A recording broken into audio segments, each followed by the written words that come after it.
దీప కార్తిక్ వాళ్ళు ఇంటికి వస్తూ ఉంటారు.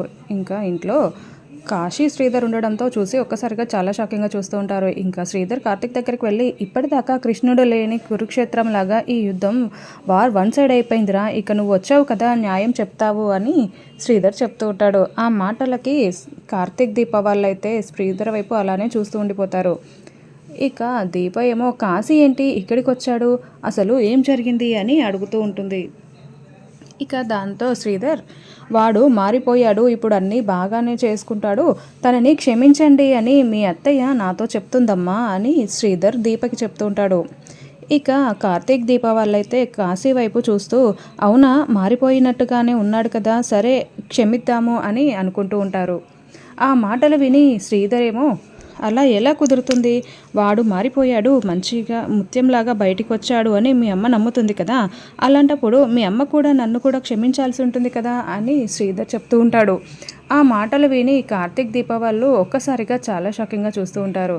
ఇక అంతలో శ్రీధర్ మళ్ళీ, అవును తను తప్పు చేశాడు, మారిపోయాడు, మంచిగా అయిపోయాడు, క్షమించమని అడుగుతుంది. అలాగే నేను తప్పు చేశాను, మారిపోయాను అని తన దగ్గరికి వచ్చి క్షమించమని ఎన్నిసార్లు అడిగాను, తను నన్ను క్షమించను అని పక్కన పెట్టేసింది, ఇప్పుడు ఇదెలా కుదురుతుంది చెప్పు, నన్ను కూడా క్షమించమని మీ అమ్మకి చెప్పనురా అని శ్రీధర్ చెప్తూ ఉంటే, దాంతో కాంచన, వాడి తప్పు వేరు, మీరు చేసిన తప్పు వేరు అని అంటూ ఉంటుంది. ఇంకా అప్పుడేమో శ్రీధర్, ఎవరు తప్పు చేసినా సరే తప్పే అని మీరు అనుకుంటున్నారు కదా, అలాంటప్పుడు నన్ను కూడా తప్పు చేశానని అనుకుంటే క్షమించి మళ్ళీ నన్ను ఎప్పటిలాగే నీ భర్తగానే అంగీకరించవచ్చు కదా అని శ్రీధర్ అడుగుతూ ఉంటాడు. ఇక కాంచన మాత్రం ఏమీ మాట్లాడకుండా సైలెంట్గా చూస్తూ ఉంటుంది.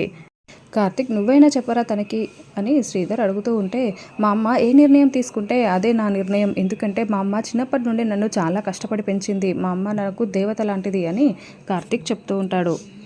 మా అమ్మ ఏ నిర్ణయం తీసుకున్నా దానికే నేను అంగీకరిస్తాను అని చెప్తాడు. ఇక శ్రీధర్ ఏమో, ఇప్పుడు చెప్పు కాంచన, నువ్వు ఏం చేద్దాం అనుకుంటున్నావు, నేను కాశీని క్షమించాలి అంటే నువ్వు నన్ను క్షమించాలి అని అడుగుతూ ఉంటాడు. ఇక కార్తిక్ కూడా ఏ నిర్ణయం తీసుకున్నా సరే దానికి అంగీకరిస్తానని చెప్తున్నాడు కదా.